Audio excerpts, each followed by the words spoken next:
Hi everyone, welcome to the show. Delighted to be able to do another one. I'm sorry it's been a few weeks since I've gone live on the YouTube channel. Busy with work, to be honest. But I had an idea for a show as well, which is why I'm doing this one, which is about algorithms. We talk so much about algorithms, how they sort of control the online world, social media, etc. And I sort of realized that I don't know actually that much about what it is and how it works. And I was hosting an event actually in Brussels about the EU's Digital Services Act.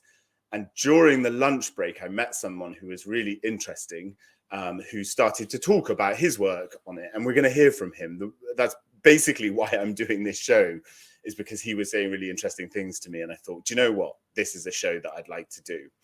So we're going to hear from him. His name is Jurriaan. I'll bring him in a second. We're also going to hear from some Brussels-based tech journalist people. Also some people that have some different opinions about algorithms and whether they should be exposed. And also we're going to hear from some sort of analysts and experts and a professor, etc. Essentially, normally at the beginning of these shows, I do a kind of rundown where I bring in the voices of the different politicians and stuff. But I didn't want it to be like that this time. I wanted it to be more just a real explanation of what's going on, how it works. And I am really ignorant on this. So this show may be a little bit messy from my point of view, because I'm just going to be asking questions about how this all works. So without further ado, I'm going to bring in Jurriaan Parie, who is from the NGO Algorithm Audit. This is the gentleman I was talking about. We had a nice lunch, one of those very Brussels stand-up, few lentils and a sandwich and a grapefruit juice, which you never drink at any other time apart from at those events. So thanks so much for being here, Jurriaan. Hi, Jack. Thanks for having me. I really enjoyed lunch as well.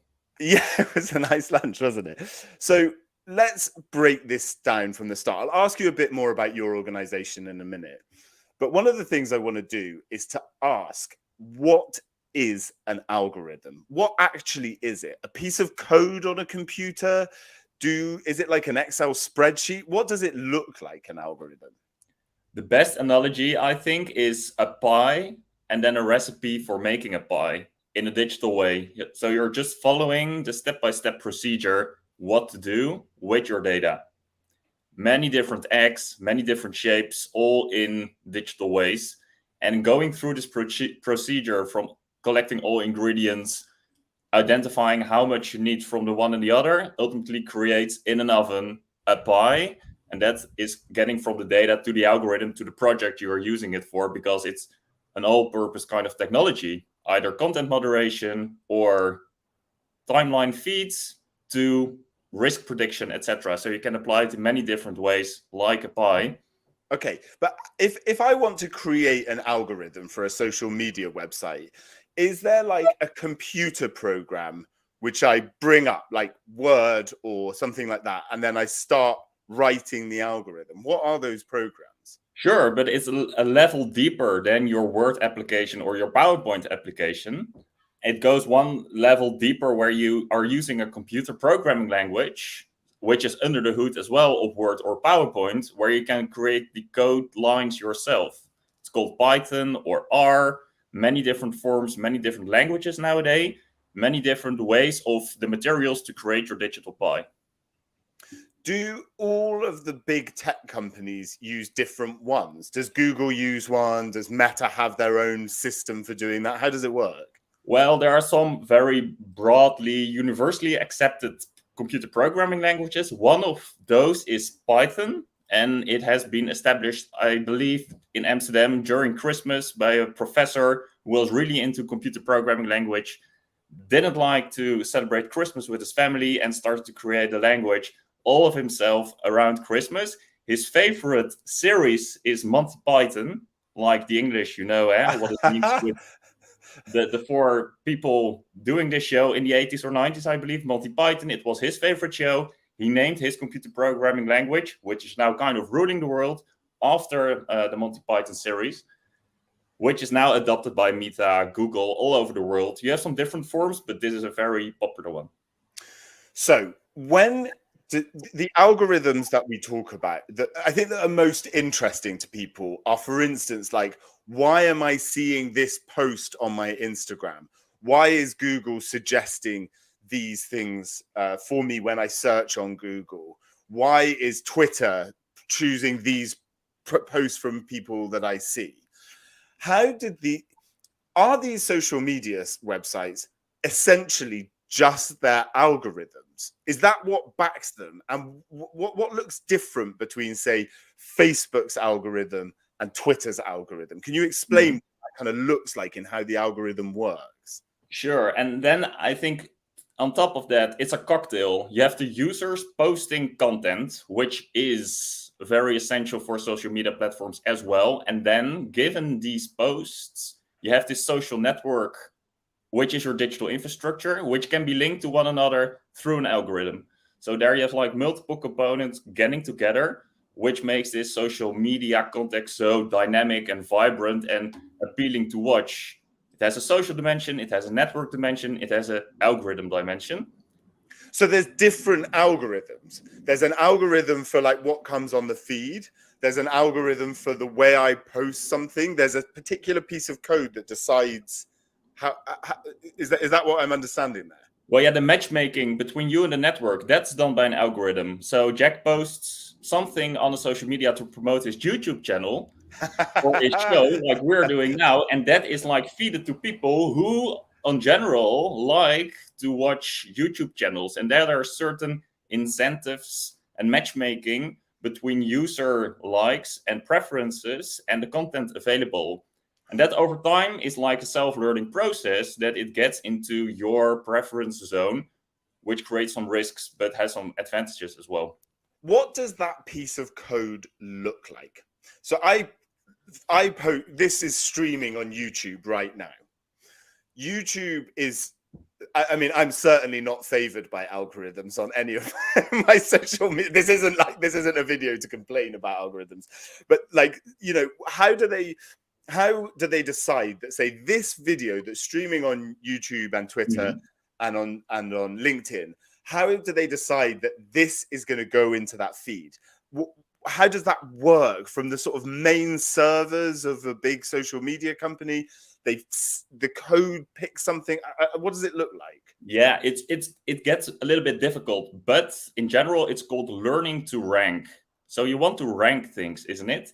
On your search engine result page on Google, in your feed, you're seeing in your application, it's ranking what's number 1, what's number 3, what's number 4, up to infinite, because that's your whole feed or your entire Google pages.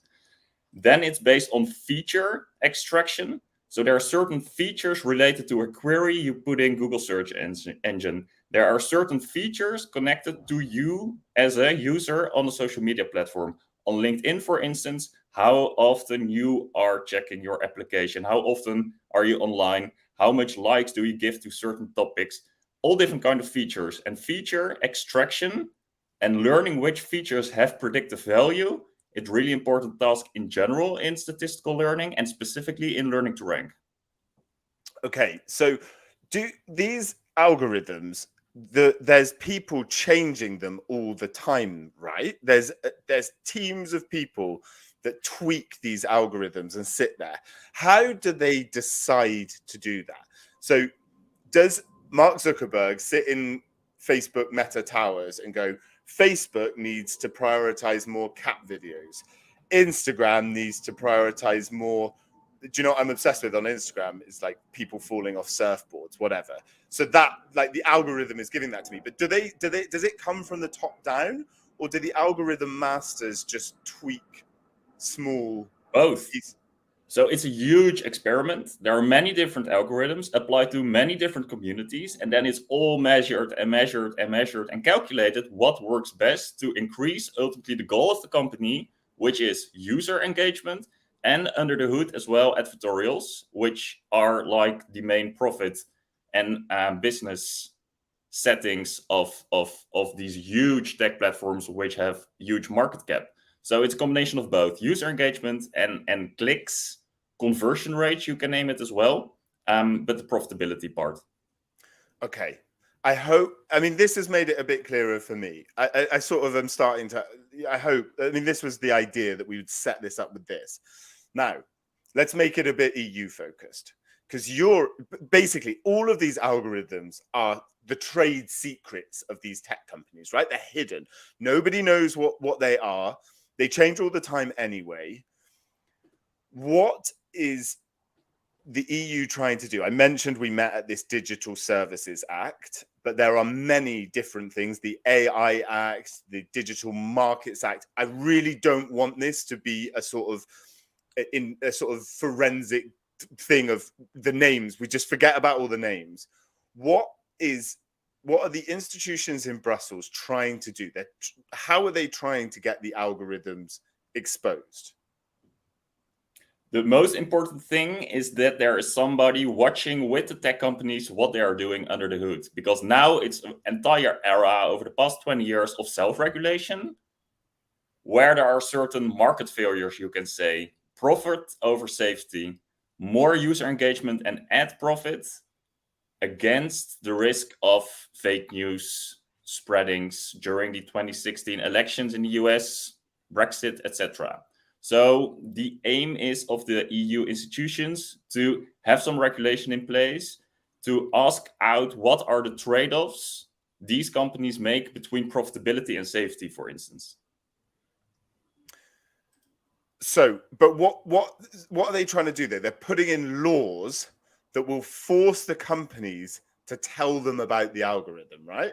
Exactly. So an example is Article 37 of the Digital Services Act, which mandates that very large online platforms and search That's engines, Google and Meta and stuff like that. That's not a there are small... 19 very big ones you all are familiar for you, are obligated to have their AI systems, which is company specific. Can be a recommender system for ads. It can be Google Maps showing you the way. It can be Wikipedia showing you content. To have their AI systems obligated to like an independent third-party audit. What's that? What's an independent third-party audit? Where so another company like yours, right? Algorithm Audit. This is what you're suggesting, or you're suggesting the governance of it.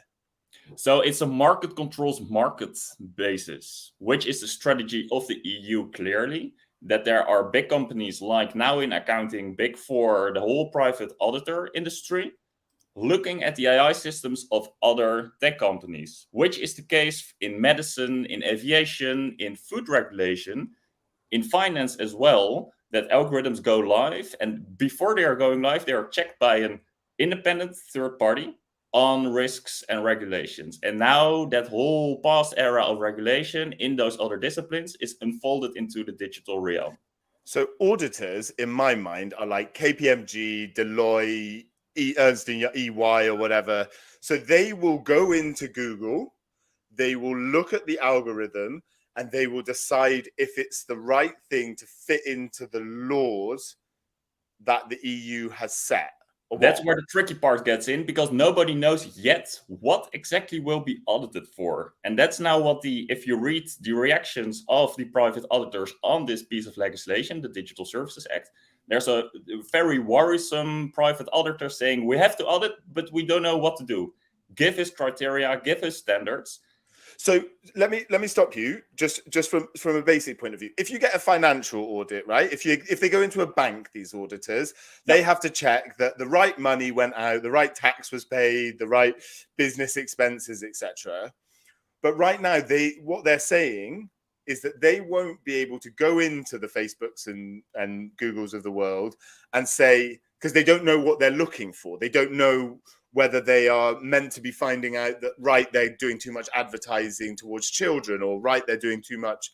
Is that what you're saying? That there's no specification by the EU? And my idea is that it's the deliberate strategy of the European Commission just to put these private parties, find it out yourself. We are collecting the results of your investigative research at the tech companies. We will look into all audit reports, and over time, in this collective learning process, we will develop together the best standards for this specific technology. So they're waiting for the results of the audit and the information they find before they decide what they're actually looking for. Exactly. Like public sector, it's like you could say, understaffed, not the most technical, nerdy minds working in public policy. How should they come up with the right standards for those very specific, highly technical Googles, Metas, Instagrams, whatever? So it's just a way of imposing rules for other parties to come up with the specific rules, which is, I think, a very elegant way how a public sector or government could act in this very complicated field of digital regulation. So that's why you started your NGO, Algorithm Audit. Tell us, what are you doing? You're trying to, what made you start it? What was the point? We are an independent AI bias testing platform, as well for other normative standards. So we say it's not really, from a societal perspective, desirable that only the private auditors are debating what the standards will be for the future. There should be a party from societal point of view, a civil society organization, debating as well what is fair in specific context. What is non-discrimination? What is transparency? What is society large wanted to be released about the algorithm shaping our societies and democracies? So you're representing sort of users, all of us, civil society organizations. I'm not in any way sort of doing. It's such a Brussels thing that we say, like, what does that mean? It means people using it. You want to represent everybody who's on the platforms. Exactly, because ultimately we say, especially topics related to fairness and justice, that's not up to a private party to decide what it is. So we say fairness cannot be privatized. We are not wanting to have like courts and judges to be privatized. So for the future where fairness is coded in those algorithms in some way, we say that should be decided upon from a public perspective rather than from the big private auditors, which are now engaging through this Digital Services Act with the big tech platforms. Okay, so are you in favor of the algorithms of the big tech companies being made entirely public so that we can all understand what they mean? Would we be able to understand them? How would we get that information? Not necessarily, but there should be certain checks and balances. Like in the medical sector with the vaccine campaign around COVID, there are very smart people developing those amazing vaccines which helped us from the pandemic. At the same time, they have to be checked by a European Medicine Agency before such a vaccine campaign gets live and gets scaled across entire populations. So that's what we are trying to do as well by creating algo prudence. That's a case-based What's that? approach. What does algo prudence mean? It's a combination of the algorithm and the jurisprudence part. So you have jurisprudence about like the domain of law and ethics. What is the right thing to do? And we've been thinking for this already over, I don't know how many 100 years. We come up with a legal system with all different kind of branches and parts of law, but it's a case-by-case approach. It's very context specific. That's what we want to apply for algorithms as well. For this specific algorithm, what's the best thing to do? That's a very difficult question. So you have to look at it at a case-by-case basis. And that's why we are then convening, as a civil society organizations, these audit commissions with diverse people from a pluralistic view, having this more democratic debate. What, in this specific situation, what variables should be included, for instance, in this recommender system? Are all features desirable to be included? For instance, your zip code, your battery level, when Uber is differentiating the price for your rail hiding service. So they could put the price up if your battery is low, you mean? For instance, and that's now it's just. Do we know if Uber does that? No, well, it's difficult, and I know there's been a lot of research into the specific case of this specific company, and that turns out to be very, very difficult to say and make those claims. So that's what I'm not doing at the moment. Not yet. No, we had some trouble with that in the past. So there are these are topics which should be decided upon not only from a private perspective, because then you have the profit over safety, but as well from a societal perspective. And that's what we are doing with this algo prudence. Yeah, amazing. Jurriaan, stay with me. I'm going to bring in Eliska Pirkova, who's from Access Now, which is another NGO which represents this kind of issue and talks about this kind of stuff as well. And I know you're an expert on this, Eliska. It's great to have you with us. Thanks for joining. Thank you very much for having me. Great pleasure to be here. So you've heard what Jurriaan's been saying then. You guys are in favor of algorithms being much more transparent, for us having much more information about them, right? Absolutely. And when we speak about the transparency, and I think many civil societies underline this argument already during negotiations of the DSA, we do not see it like a silver bullet of, this panacea solution to all issues, but meaningful transparency, which is also tiered transparency. So information that I, as a user, need to know in order to understand how my content is being distributed or moderated, and other information that might be more relevant for regulators or then independent stakeholders who, for instance, can then monitor and audit algorithms. That's the approach to transparency we defended. Yes, correct. Yeah, the thing in this instance, though, does transparency it's an interesting word. It's an important word. We want to know what's happening. But if you send me Google's code for its search engine, I'm not going to be able to understand what that means, am I? Well, probably as an everyday user, no, you won't be able to understand that. But then the question is, what is that level of explainability and understanding of how algorithms work and influence your experience as a user, and how to establish that necessity threshold for you as a user, what information you necessarily need to receive. And that means that we also need to ensure that whatever transparency we achieve under the DSA, and we have lots of meaningful criteria that for the first time are being legally binding for platforms, that this transparency is truly useful and understandable. And that's why even in the DSA, we can see several layers of transparency depending on what actor within the, the regulatory DSA framework will be receiving those information and what they are going to be used for. Can you explain why the tech companies are unhappy about these laws? Why haven't they in the past just said, here's our algorithm? Why is it so important to them? Yeah, so I think in the past, there were always some level of transparency reports, or not always, but a couple of years ago, companies started to voluntarily commit to some transparency criteria. But of course, the way how they moderate or curate user-generated content also lies in the core of their business model. And while there might be few security concerns around disclosing too many information that could be to some extent justified, many of those secrets, are probably also protected due to that profit-driven business model. All these algorithms are, of course, using our data, depending on the type of the algorithm, how these data are being processed. And unpacking them in such detail ultimately may endanger the business model that, these platforms actually depend upon. Exactly, Jurriaan. This is kind of like what you were saying.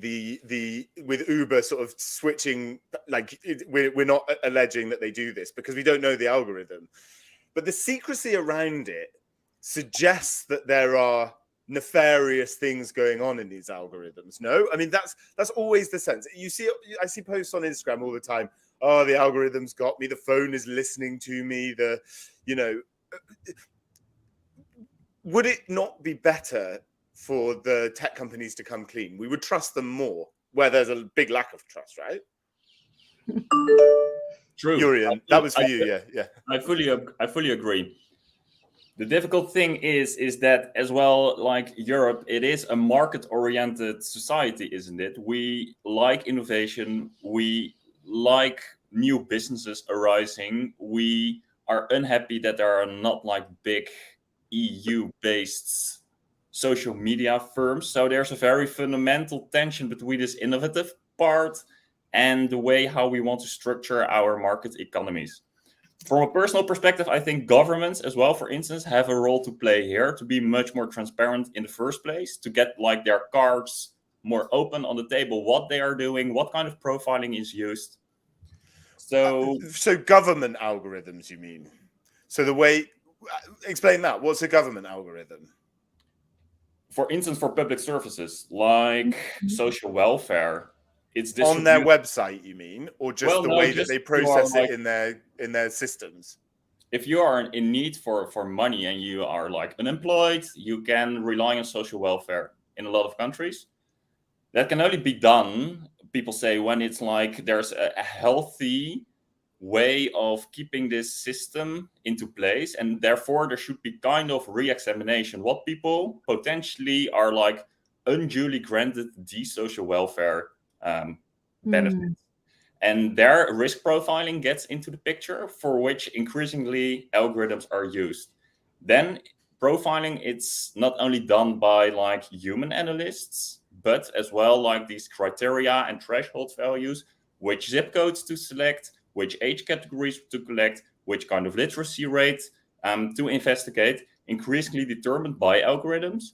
And there you see there's a lot of setback and backlash now in the Netherlands about potentially discriminatory and also proven historically biased data sets used for these purposes, which is very troublesome. But those algorithms are not going to come in under this EU law, right? They are not very big platforms. The Dutch government isn't considered a very big platform. So will they need to be audited too? Not the Digital Services Act, but the EU AI Act will have quite far-reaching obligations for a lot of governmental and public sector organizations, including law enforcement like police organizations. Interesting. So, Eliska, how's this gonna affect us? Like, surely if we're in a world where all of the algorithms are sort of exposed, that's going to change a lot of things, though. No, that's going to make it. Is it going to affect our user? What are the reactions from the tech companies going to be? They're going to try and find other ways around this so that they can. I don't know. What does that world look like once we know about the algorithms? Well, I think one important issue to also mention why companies are maybe so hesitant to disclose information about their algorithms is that they ultimately often do not work. And they do have a negative far-reaching consequences for people's rights. And we especially see this in the countries of global majority, where, for instance, in case of automated content moderation, we do know that platforms invest much less into languages spoken in the countries of global majority than in the bigger Western European or Western markets in general. But by that, you're saying India and China, etc. It's all those countries don't get things in their absolutely, languages. Or also in China, you can't get on Twitter and stuff. So why would they do that? Well, I mean, okay, China is a very particular example, given that, of course, it's a country that, you know, overall, we cannot really speak about free flow or access to information. It's a very restrictive regime that uses also strict liability for platforms or even criminal liability for individual staffers that operate in the market. Many platforms do not operate there. So, but if you even look at the countries where, you know, Arabic countries, for instance, we see exactly the same issues there. We see that content is often being unjustifiably restricted due to the public pressure of the government, and governments are indeed not exactly transparent about how they are pressuring these platforms to comply with their own political agenda. And also in more notorious examples, such as, for instance, Myanmar, where the content moderation ultimately failed, and there were a number of other negligence that the platforms committed, which resulted into disastrous consequences, especially for vulnerable and marginalized groups.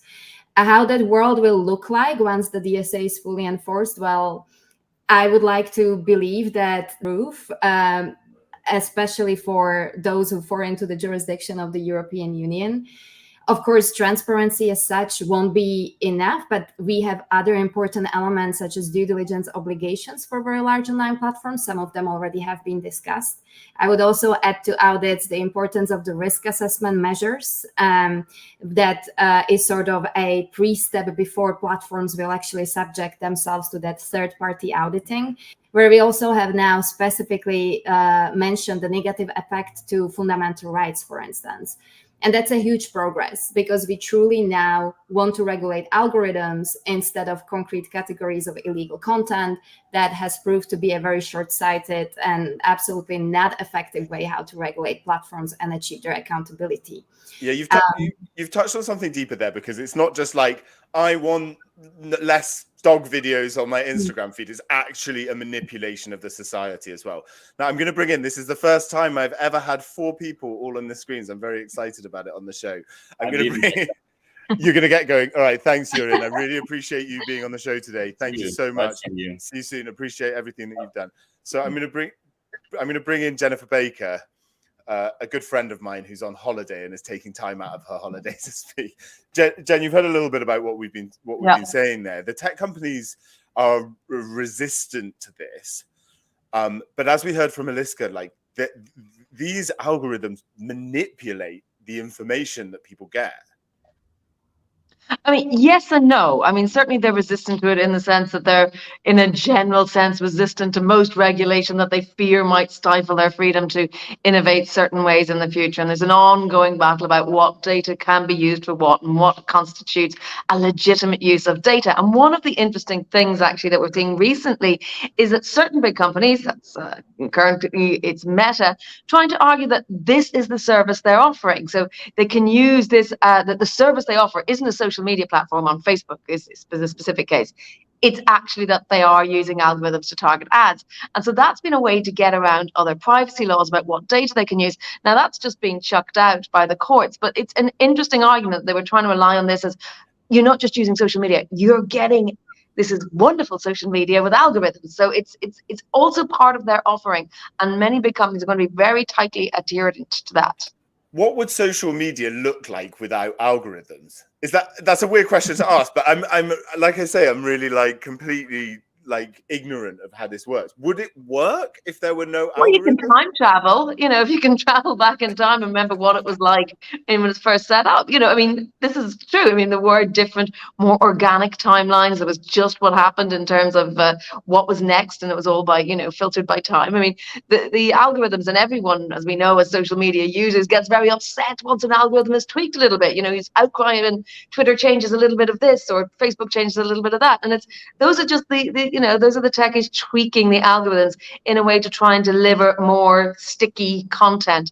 So yeah, you could have social media without algorithms, and if you're old enough to remember, Jack. Yeah, well, I was going to ask you, did MySpace have an algorithm? Surely there was, or was that something just?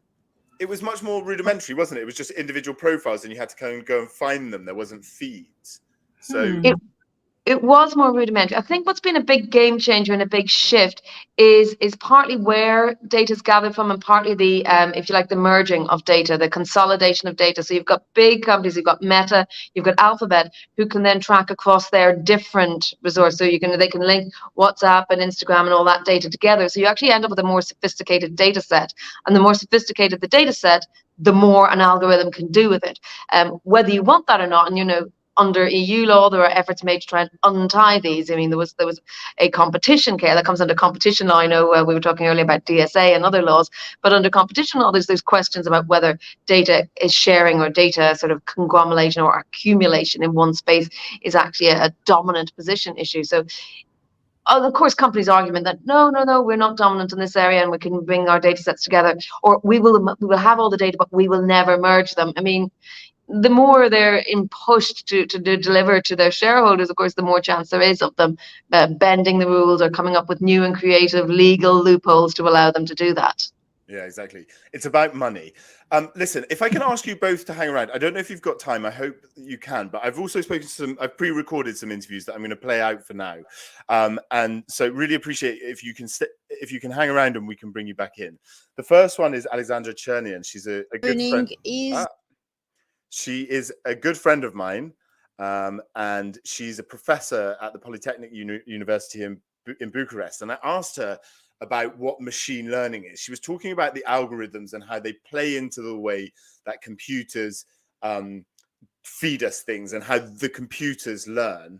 She's also an expert in blockchain. So I'll play that interview out and you'll see some more stupid questions from me. Machine learning is a methodology, let's say, but basically it incorporates different types of concepts and algorithms, and a lot of mathematics behind, and these algorithms will in the end understand how to process different types of data. For example, if you want to teach a computer how to identify a cat in some pictures, what you need to do first is to provide the algorithm with lots and lots of pictures with cats, which are labeled, and you show look to the computer, look, this is a cat, this is a cat, this is a cat, this is a cat, and so on. This is not a cat, this is not a cat. And in the end, after you This do is that, a cat. I love it. and in the end, after you do that like a couple of hundreds or thousand times, the machine will, or the algorithm will, in the end, know how to differentiate a cat in a picture. And How the does more the you train it, algorithm know that, though? based on how you train it, it's all in how you train it. So it's all in the human expert that trains the algorithm. You need to label those pictures so that the algorithm looks for that label, and then each algorithm will have different ways of processing the information, and this is all in what you are programming it to do. So it doesn't do things just like crazy by itself. So in the end, this is how it learns. It looks at what the expert is labeling on the pictures, processes it with different methodologies, and then understands how it needs to provide the final decision that this is or this is not a cat. So you also work on blockchain, and Yeah. that is used for cryptocurrencies. That is a whole show on itself, trying to explain what blockchain is. But a lot of these, the word algorithm has this kind of sinister connotation in public life, that the algorithms are controlling us. Are they? What's your impression of that? How do blockchains and especially the crypto companies, or the other way in which blockchains are used, are they created perhaps in a cynical way? Well, as an expert in the field, I don't think that they are controlling us, because I know that the algorithms only do what other experts train them to do. So the machine will not have a conscience, will not decide on things that it was not somehow trained to decide on.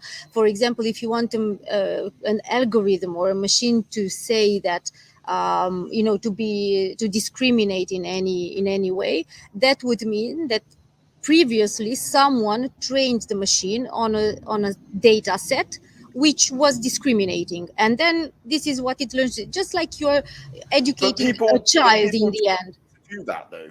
There are sinister forces in the world. The accusation is that the social media companies and stuff keep us hooked by doing those things. Unfortunately, there are such cases, and we have seen it, and we've probably experimented different such situations, especially in social media and in media in general, especially with the whole generative AI thing that is buzzing around at the moment. What's that? But it's not, I mean, the main idea that I would want to send out to people is that the machine doesn't do that by itself without being somehow trained to do that. Like a drone will not attack the owner just because all of a sudden it decides to do that without previously haven't been told that is what it should do. It's just like educating a child in the end. If you teach the child to throw the papers on the street, this is what he will do. If you teach him to be disciplined, this is what he will do. It's kind of the same with the algorithms. The people who are developing the algorithms are responsible and accountable for the outcomes that the algorithm will provide. Now, the problem is that we don't have regulations that specify that. And this is why we still see situations like this, where a machine decides that it should say that it's wrong to have a specific color, skin color, for example, or that a drone should attack a person. And then we read all those news and articles that say, okay, the machines have gone crazy and so on. This is it. So this is what the EU is trying to do, though, is to get clarity on the algorithms, especially of the big tech companies. Yes. Are you in favor of this? I mean, this whole show is about me not having a clue how algorithms work and trying to speak to people like you who do to find out a bit more about it. So say the Digital Services Act of the European Union gives us lots more information about the algorithm. I'm probably not going to be able to understand it, am I? And how? I mean, is it a good thing, in your opinion? What will we? I totally support it, and I think it's very important to have such regulations at the moment. You've seen how everything exploded around AI with the Chat GPT and with generative AI, like those applications that you can use. You can provide them text, and then they generate images, and you can get different types of crazy images, like with Donald Trump being arrested and so on. That was viral on the internet. So I got just yesterday a video was circulating of me being deep fake from when I was presenting. So, you see, Crazy. this is one of the downsides of the technology, because, you know, on the one hand, we have this huge progress that technology can bring us if we use it in a favorable way to humanity. But on the other hand, we have all these problems that it can generate, like deep fake news, which can, you know, socially speaking, they can generate quite big problems, and they can influence the political decisions, they can influence election results, and so on. And this is not, I mean, this is not a new concept right now, but I think that with this generative AI and with a more general artificial intelligence like ChatGPT, we could get into more trouble with that unless we regulate that very specifically. So yes, I'm totally in favor of such regulations. Besides the DSA, there is also the AI Act that the European Parliament has just voted, and that will specifically regulate how artificial intelligence is being developed and used by people. So that means that also the technologies that are developing AI systems will be held accountable for what they provide to the public. Will need to be very transparent in terms of how they are developing their systems, what data they use, because as I said, for AI, when we talk about these types of machines and these type of systems like AI based, the data set that we use to train the system is very important. Like if we use a correct data set with objective information, then we will get an objective outcome. If we are training it on subjective data set, the outcome will also be influenced. So everything stands in the input that we provide in the very beginning. So one of the problems is that now we don't know how these algorithms are trained.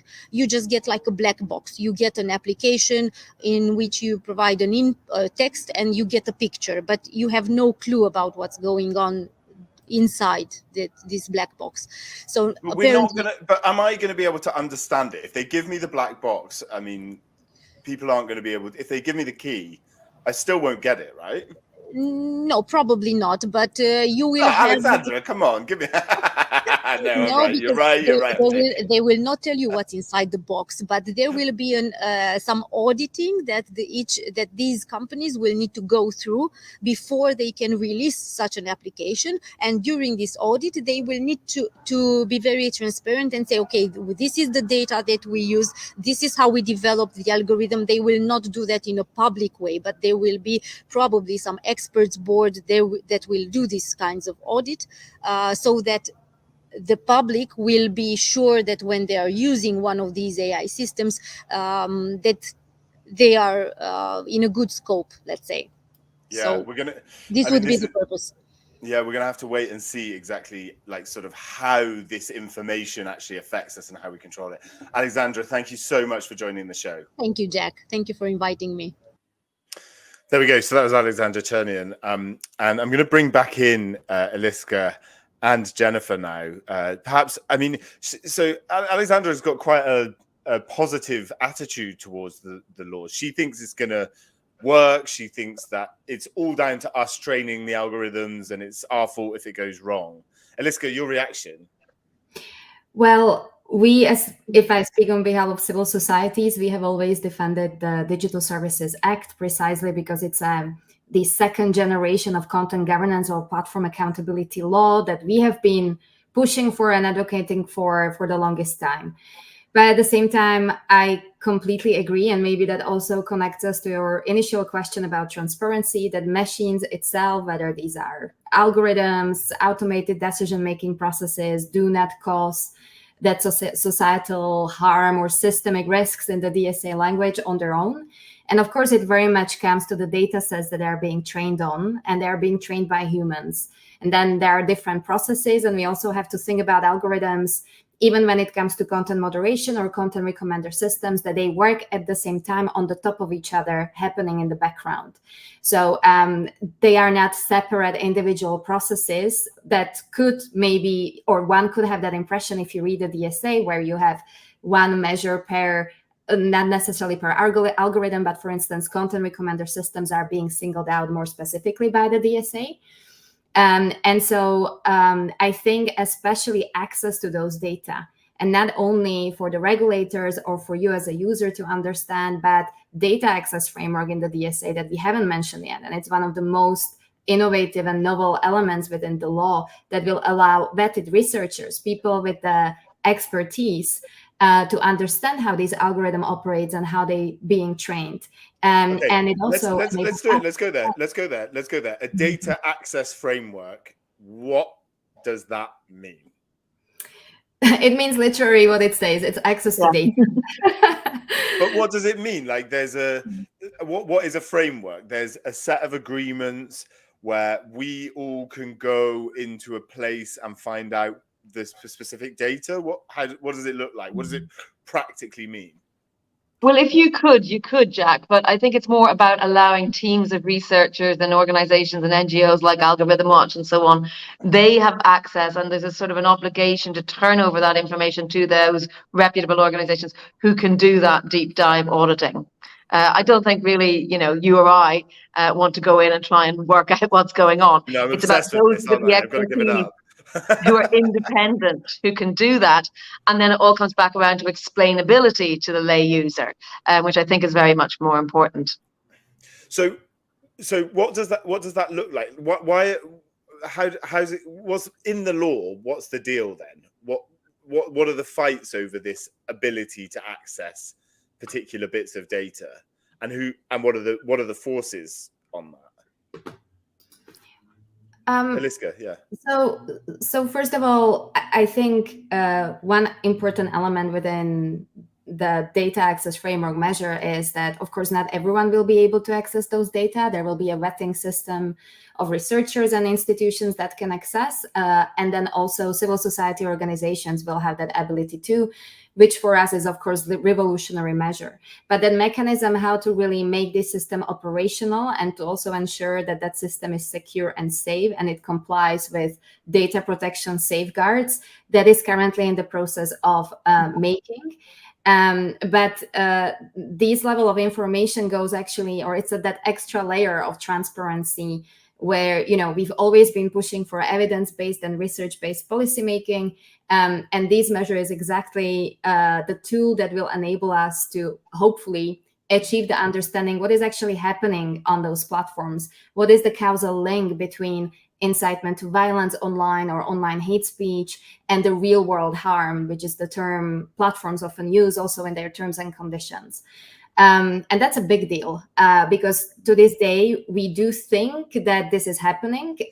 Civil societies like us often have to rely on different plugins, data scraping, or voluntary donation of data so we can actually conduct the research and prove certain societal phenomena or a negative impact of algorithms on mental well-being of teenagers or society in general. And that also has certain very negative consequences for us when we are being directly threatened by legal actions from very large online platforms. And there are several examples concerning Algorithm Watch that has already been mentioned, or even very known worldwide recognized universities. So who is threatening those legal actions? The big tech firms, because they think that you're getting access to their information that they don't want you to have. Yes, and at the same time, they say that we are actually violating their policies precisely by obtaining this information that we were not actually authorized or entitled to get at first place. Indeed. Where do you get it from? So there are different research projects. That usually consist of some plugins that you can actually use voluntarily.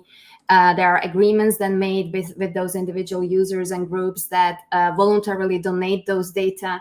And so this way you can actually observe how users' behavior is being impacted and influenced by these algorithms. You can see whether certain features that the user chooses to use on the platform, for instance, you don't want to be targeted by certain content, whether those measures can truly protect you. And there is an excellent study done by an organization called Panopticon, and the study is titled Algorithms of Trauma, where they do exactly that. And they also show how even if platform launches certain, let's say, protective features, after some time we see that the algorithms falls to the same patterns and the harm is being again intensified.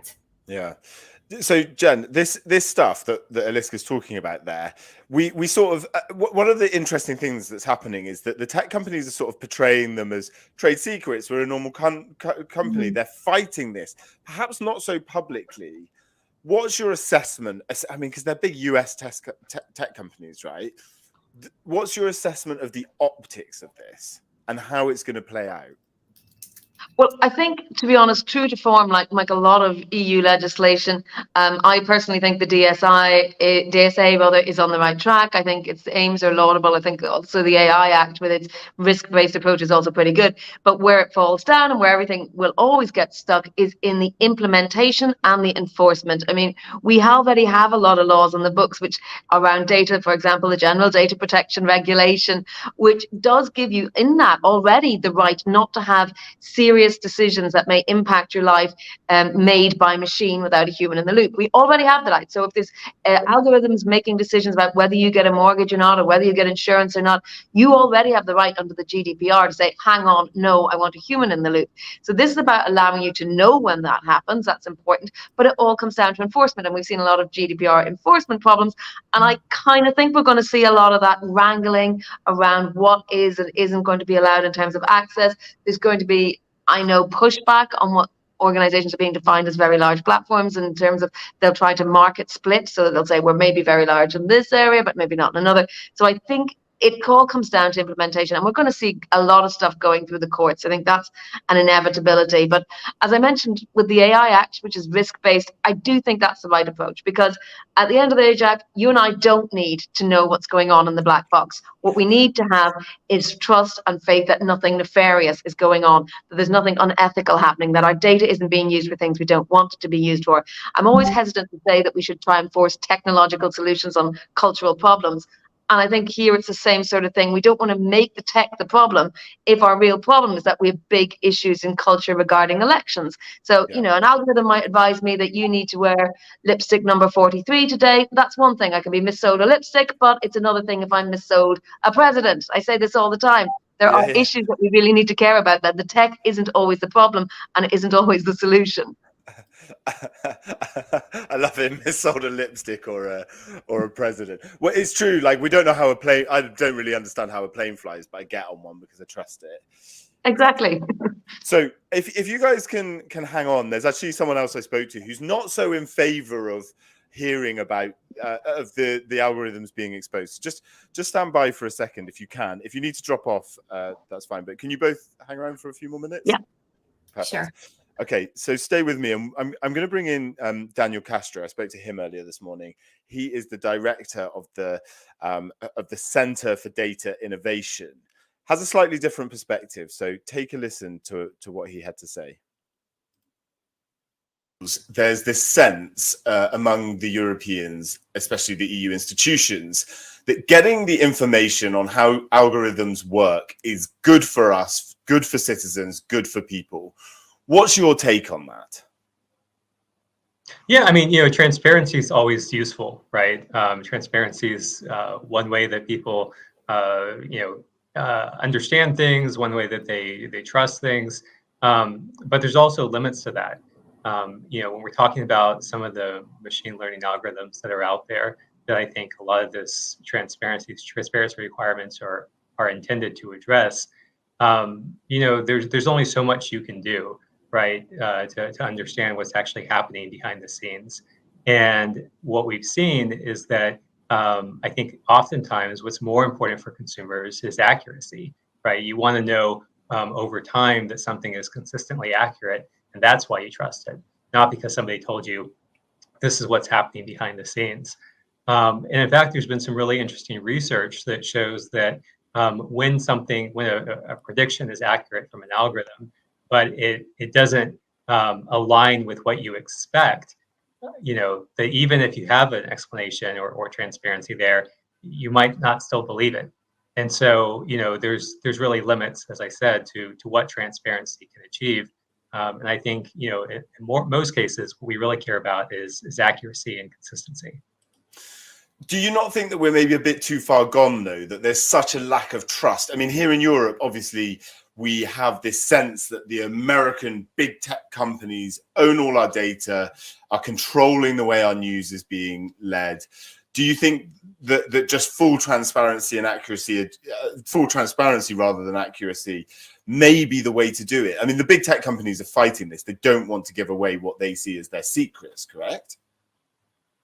Yeah, I mean, I think it depends on the context. If you look at, some of the transparency efforts by big tech, I mean, they've done things like, Meta has created a, ad transparency, system where you can see all the ads that are being run and who's paid for them. You look at, Google, for example, and they've added a lot of transparency around takedown requests, so you know exactly what governments are requesting for taking down sites or requesting access to data. So there's, a lot of the companies have done a lot to increase transparency overall. But I think where most of the companies are hesitant is around transparency in ways that either reveal trade secrets or allow people to kind of game or cheat the system. So for example, if you think about the search algorithm, Google hasn't ever disclosed all the details of its search algorithm, and it repeatedly and consistently changes its algorithm over time. One of the reasons it doesn't disclose this is because they know that if they told everyone this is how we exactly rank things, the people start gaming the system, and they do that today already. They'll put in fake links. They'll do all sorts of things that are designed to promote maybe one company over another that doesn't necessarily reflect what actually is the best site or the most popular site or the site consumers are looking for. I think that's where we have to recognize that there needs to be a balance. Full transparency might not be what's best for consumers, again, because of cheating or because of other factors that can come into play. Can you envisage a world where all of the algorithms are fully exposed and we know all of it? Do you think that could ever happen? I mean, there's so much pressure and change, and with AI, machine learning, there's all of this stuff that's going on. Do you think that there's a way in which we may one day know everything about all of the algorithms? Well, I think there's two ways of looking at that. I mean, one, we can certainly see a world where there's more, open source algorithms and models, and we're using those, and so people can run them and test them on their own. And that's one level of transparency. Although, if you have more of these open models, that actually creates other problems if you're trying to regulate them, if you're trying to restrict who can get access to them, which we've seen a lot of policymakers calling for. But the other challenge, and the other way that I think, particularly as we move into AI systems, the transparency doesn't work the way maybe it worked in the past, where you had very finite algorithms, that had limits on what they were doing. Transparency there meant you could pretty much understand, all of the possible outcomes in some limited circumstances. But you look at these new large language models or other models that have billions of parameters, you can't really look at those and say, well, I'm going to look at all the possible outputs and evaluate those. I mean, that'd be like, looking for a new hire, someone that you're going to employ, and say, before I hire you, I want you to first tell me every possible answer you might give to any question I might ask you in the future. That's not possible, right? That's not possible for a person to do. That's not possible, or for an algorithm to do. You can't see all possible outcomes. I think that's where, again, it shows the limits of transparency. It doesn't mean that the reasons for transparency go away. I mean, we want transparency because we want to have confidence that these systems are accurate, that they're not biased, that they're safe. And so we need to look at other measures as well that can help get us there and provide that confidence. But yeah, I think there's just limits to transparency. But if we don't regulate, then the power stays with the big tech companies. with the Twitters, with the Googles, with the Metas, and we just never, you know, they then hold all the cards, all the power. No. Well, I'm not saying don't regulate. I'm just saying that, you know, regulating through transparency isn't necessarily the solution. I think looking at outcomes is actually, what kind of regulation would you endorse or suggest? So I would say look at outcomes. In most cases, what we care about are outcomes. So whether it's, you know, an algorithm that has hiring bias, or if you're looking at autonomous vehicles, you look at, you know, crash and accidents. There's, I think, an effort right now in the OECD to create an AI incidents database, where in theory we can start tracking when things go wrong and better understand it, so we have good data about where there are problems and where to address them. I think that's the best way to get to you know, solving these issues, because what we might find is that, you know, the way to fix it is to create a better algorithm. We also might find that the way to fix it is to create more oversight or create other types of mitigation measures, and that's what we don't know yet. And I think, you know, tracking that and responding to that in real time will be more effective than trying to put some, you know, preemptive regulations on what you have to do before you can bring a product to market. Daniel, thank you so much for joining the show. Yeah, happy to be here, Jack.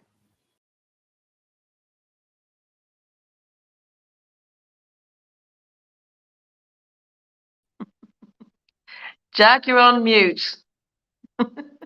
Yeah, and I'm also out of focus. My camera battery just bit of a tech nightmare.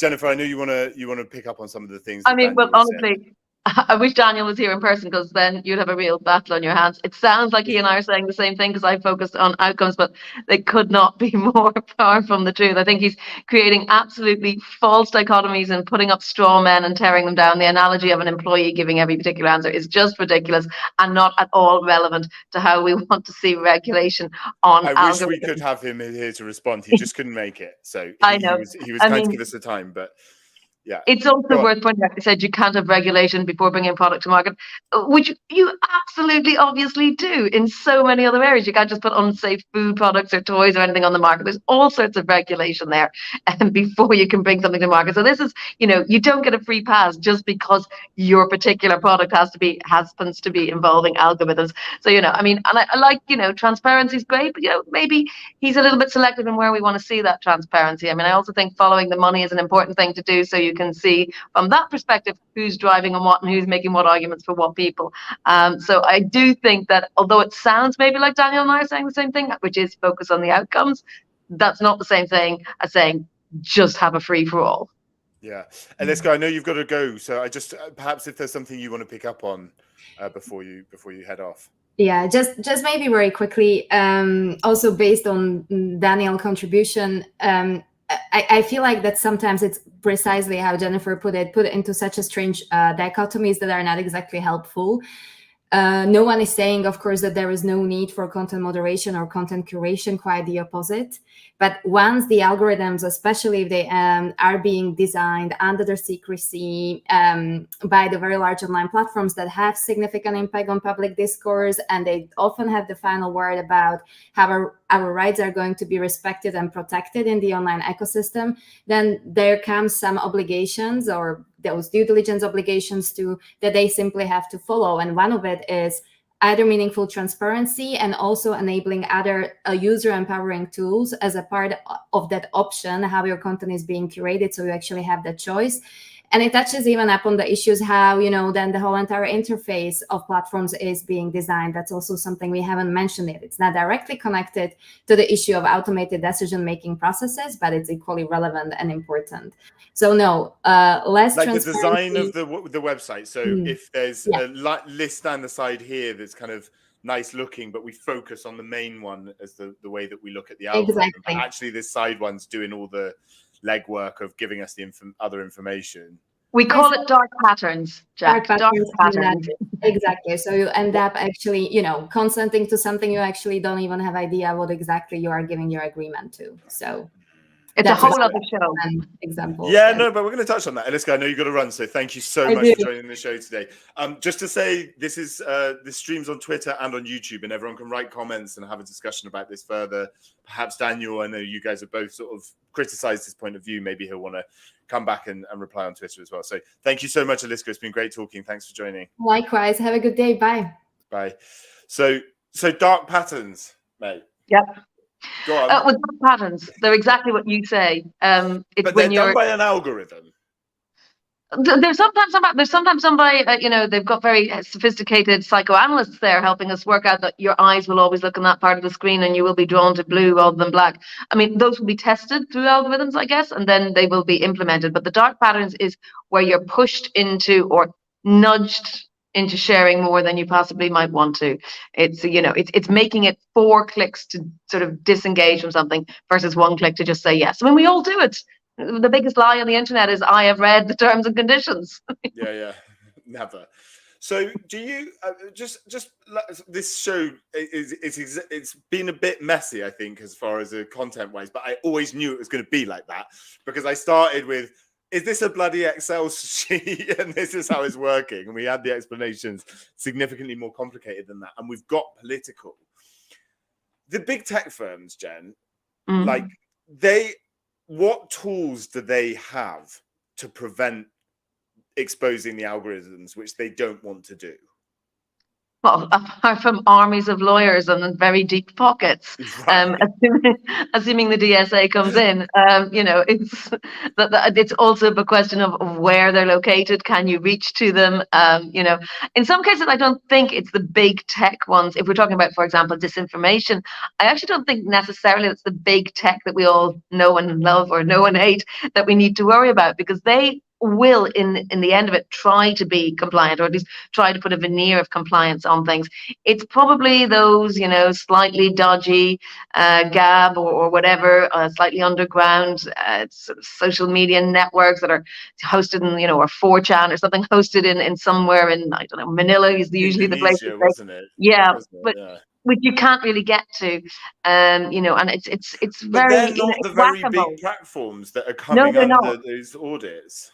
So, they're not, and they're not the ones that, I mean, it depends on your perspective. I mean, those are the ones that give me pause, because I feel those are the ones that are, to my concern, sort of spreading the most egregious and political and anti-democratic disinformation. Whether they're mainstream enough that they're hitting most people, possibly not. But if those are the meme factories in Russia that are generating the stuff, again, none of them are going to be tackled by this. So in some respects, there's no real way to actually say on a global level we will have no more disinformation, regardless of the very laudable aims of the Digital Services Act. That's not going to happen. So I do think that the reality is we will see a lot of those very large platforms at least partially complying with the letter, if not necessarily the spirit of the law. Yeah. I know we're going on a bit longer, but I do have some more questions that I want to ask. I think that you're going to be able to. I know you're more a journalist, so I know you're not the expert, but I love picking your brains on things like this, as you know. So, just don't ask me to code. Nice try. No, but the thing with these things is, and this was the same with GDPR, right? Which is the EU's data protection regulation, which was about exchanging data. The algorithms are a piece of intellectual property, right? Yeah. That rest mainly within US jurisdiction. The Europeans are trying to legislate on this, but that will only be about the way that this works in Europe. Yeah. But will that then mean that the algorithms change in the USA and around the world? Is that well, you're exactly right in that the GDPR is the template for this. I mean, it's not fair to say that all algorithms are intellectual property. Some are open source, and some of them have open APIs and so on. And so, particularly when you talk about mobile phones and so on, there's a lot of stuff out there that's open source that we can allow the researchers and the developers to play around with. But in terms of open source, meaning people publish it. Yeah. Meaning people publish it, developers can add to it. It's a collaborative work environment. You can take that piece of code and go off and make your own bit that works with it in your own little backyard or your own garage if you want. But it's about being more collaborative. I mean, open source is great. I mean, it really does lead to innovation. I mean, one of the big cries you often hear from people who don't want regulation is don't want regulation, is that regulation stifles innovation. I'd say actually, open source creates more innovation. So, there's an argument there. Mastodon, the social media site that was the initial Twitter challenger, that was open source, but was rubbish. Well, okay. I'm sorry. That's sorry, that is an opinion. Sorry, Mastodon, but I tried to get on it. I was like an early adopter. I was like, right, let's go. Yeah, let's get on Twitter. But it just hasn't it just was clunky, and there was no real way of operating it, and that was to do with the algorithms and the code, right? Well, you've actually touched on another thing, which is about the network effect that all these big companies have, and we're getting a little bit away, but the network effect is, when the more people use something, the more data the companies have to work with, and the more information to train their algorithms, and therefore the better algorithms they get. I mean, Google has some great engineers, or Alphabet as it is now, but it also has tons and tons of data because everybody uses it, and everybody uses it because its products are great. I mean, I might not always like the company, but its products are really good, and that's why people like me and others, even though we might have a pause when it comes to saying some of the terms and conditions, do use it. So you've got this vicious circle of, the big ones getting bigger and the small ones getting smaller. But you've asked me about GDPR and how that compares to how things operate. Yes, the EU is a bloc that wants to export its laws. It sees itself as a leader in this. With the GDPR, it has sort of worked because, it's about our market power in the EU with, the millions and millions of citizens that they want access to in the marketplace. It's often too much of a hassle to implement two different sets of working practices, be that legal or be that in terms of use of data. So yes, the big North American companies often just go along with what's happening in the EU, but they might not do that indefinitely if they consider it too onerous. We have heard, Facebook's going to pull out of Europe because X, Y, and Z. Well, yeah, last I checked, it's still up and running. Finally. Okay, so this is to bring it into. It's really interesting what you're saying. The final thing I wanted to talk about. I don't know. I haven't seen you on it yet, but just to take this about the new thing, the threads. Are you on there yet? I'm not, because I have very big privacy concerns about it. Right. It is the classic example of consolidating data. It's if you're on Instagram, you can just whoops it all across. I probably will go on it because of the network effects, but this is it. So I joined it. I whacked on a VPN before when it was in America and put on an American VPN and downloaded it. And it's a really strange thing because it's the Instagram followers. The one thing I'm happy about is that they kept the Instagram blue tick on Threads. Very pleased. Thank you very much. Thank you very much, Zuckerberg. But it doesn't. But it doesn't put. So the Instagram following that I have is very different, built from friends and connections and people that I've seen around and whatever, people that maybe have seen me on TV. Whereas Twitter is much more about it's a social media website that you build your following within it. That's actually the thing, is that most social medias, you build them within the frame of the platform itself. You don't get much crossover really, unless you're super famous, perhaps. So, well, I don't know. I would say something like LinkedIn, for example, is built on real connections that you make in person. Yeah, exactly. But that's it. So the Threads algorithm is going to come off the Instagram algorithm, right? Not the Twitter one, which makes it a very different thing. No? Yeah, obviously they're different companies. They're in competition. Threads is there as a direct challenger to Twitter. So there's no way Elon Musk's going to go and say, here, have the data and compete with me. I think that's just not going to happen. I think the whole, as I say, bringing the Instagram thing is a way to try and give people a foot up so they don't feel like they have to build from scratch in building followers, because that can be feeling arduous. And you're going to think, oh gosh, not another channel. I think this is all about psychology and business sense, really, rather than anything to do with the algorithms. There's plenty of sophistication behind Threads, I am sure, already. Although I don't know whether the algorithm will drive all these American non-European users to someone called Brussels Geek anyway, so we will see. Do you think that the algorithm will operate in the same way? I don't know. So we heard about Python that Jurriaan was talking about at the beginning. Will the algorithm for Twitter and Threads look quite similar, do you think? like in the way it's formatted? I don't know if you know about that. I can't honestly say, but from what I'm hearing, probably not. But at the end of the day, there's only so many ways you can format short text and short messaging.